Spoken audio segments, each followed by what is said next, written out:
మనం పైపాటుగా యూరియా డిఏపిఎస్ అని పంట పండుతుందని ఏం లేదు. భూమిలో ఆల్రెడీ ఖనిజ లవణాలన్నీ భూమిలో ఉంటాయి కాబట్టి అందుబాటులో ఉండవు. వాటిని అందుబాటులోకి తీసుకొచ్చేటివి ఏంటివి అంటే సూక్ష్మజీవులు. కాబట్టి సూక్ష్మజీవులకు సజీవంగా ఉండేలా చూడాలంటే ఖచ్చితంగా నవధాన్యాల సాగు, లేదంటే పచ్చి రొట్టె ఎరువులు, పచ్చి ఆకు ఎరువులు ఇవన్నీ కూడా మీరు వాడాలి.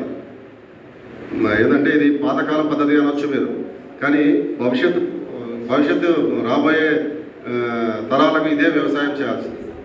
ఇది చేయకుండా ఇదే విధంగా కంటిన్యూస్గా మళ్ళీ ఒక 50 ఏళ్ళు ఈ విధంగానే యూరియా డిఏపీలు కాంప్లెక్స్ ఎరువులు వాడుకుంటా పోయినామంటే మాత్రం మన భూమి మన పిల్లలకి ఇచ్చిన వాళ్ళం కాదు, ఊరికి ఎడారులు ఇచ్చినట్టే. ఆ భూమి ఉన్నా ఒకటే లేకుండా ఒకటే.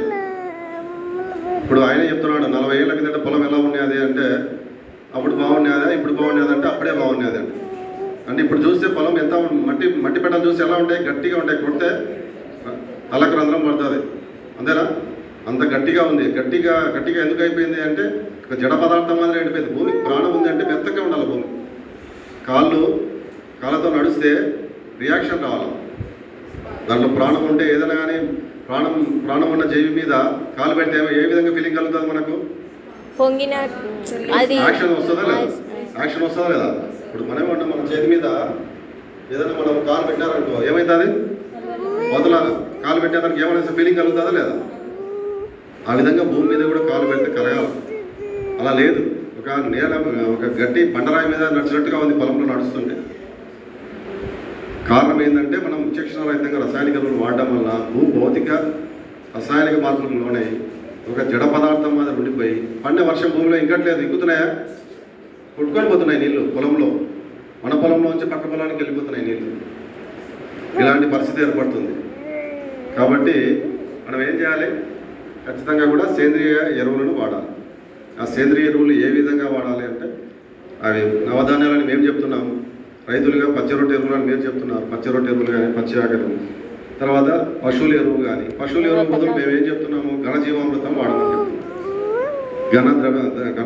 జీవామృతం కానీ, ద్రవ జీవామృతం కానీ ఇవేం పెద్ద ఖర్చు కావు. మీ గ్రామంలో పశువులు ఉంటాయి, పశువులకు సంబంధించిన పేడ మూత్రం తీసుకొని రావడమే. అదేం పెద్దగా. ఆవులు ఉన్నాయి ఈ గ్రామంలో, ఉన్నాయా? మరి ఆవు పేడ మూత్రమే మనకు కావాల్సింది, ఏం పెట్టుబడి అవసరం లేదు.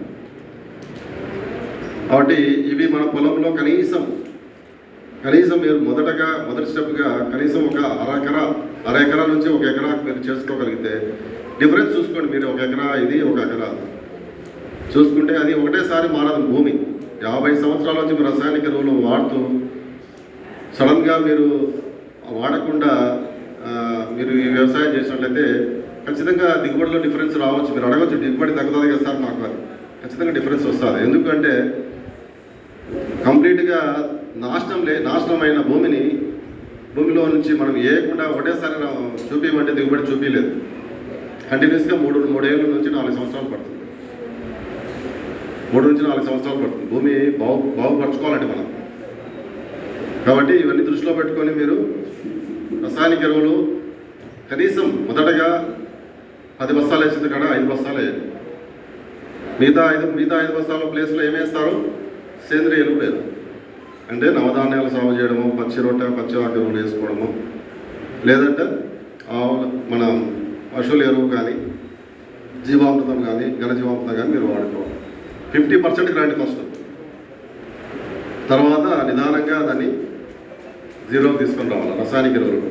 ఎందుకంటే రసాయనిక ఎరువులు రోజుకు రేట్లు పెరిగేటివే. ఎందుకంటే కేంద్ర ప్రభుత్వము రసాయనిక ఎరువుల మీద పెట్టుబడి పెడుతుందా లేదా? సబ్సిడీ ఇస్తుంది. ఒక బస్తా డిఏపి కాస్ట్ ఎంత తెలుసా మీకు? డిఏపి ధర ఎంత? ఒక బస్తా 1350 రూపాయలు. కానీ దాని అసలు ధర కాదు, అది 2500 రూపాయలు దాని అసలు ధర. మరి మనకి 1350కి వస్తుంది కదా నుంచి మీరు. మిగతాదంతా ఎవరు ఇస్తున్నారు? కేంద్ర ప్రభుత్వం ఇస్తుంది.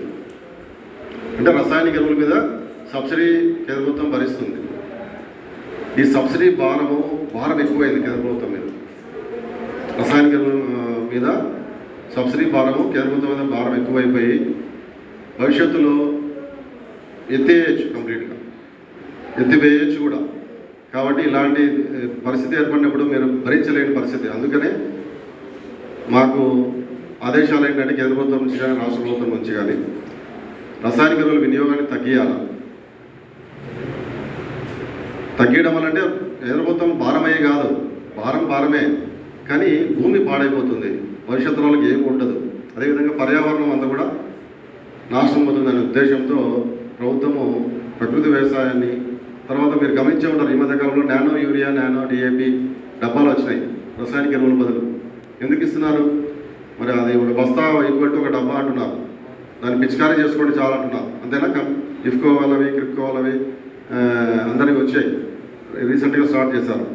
ఎందుకంటే భూమిలో వేయకూడదు, పైపాటిగా స్ప్రే చేసుకోండి కావాలంటే, భూమి అనేది దెబ్బతినకూడదు అనే ఉద్దేశంతోనే ప్రభుత్వము ఇలాంటి చర్యలకు స్టార్ట్ చేసింది.